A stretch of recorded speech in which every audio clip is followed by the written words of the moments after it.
BRS ఓటమి తెలంగాణకే నష్టం.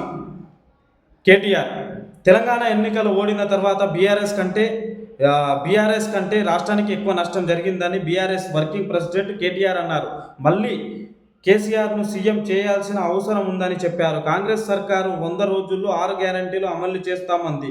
కానీ 500 రోజులైనా ఒక్క పథకం కూడా పూర్తి స్థాయిలో అమలు చేయలేకపోయింది. ఇచ్చిన మాటకు నిలబెట్టుకోవడంలో కాంగ్రెస్ ప్రభుత్వం విఫలమైంది అని ఆయన ఫైర్ అయ్యిండ్రు.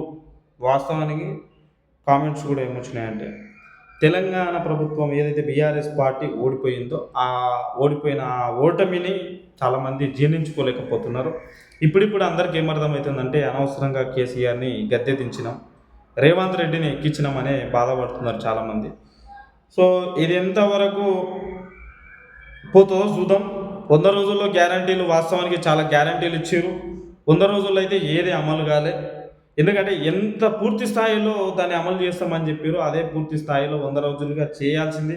కనీసం చేయకపోయినా కానీ ఆ 50 రోజులకు ఒక పథకం చేసినా కానీ ఈ పాటికి అన్ని పథకాలు అయిపోతుండే. జనాలు బాధపడేది అక్కడే.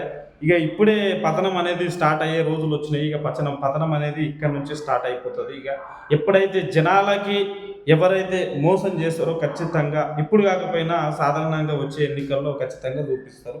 100% ఇంపాక్ట్ అయితే పడుతుంది గవర్నమెంట్ మీద.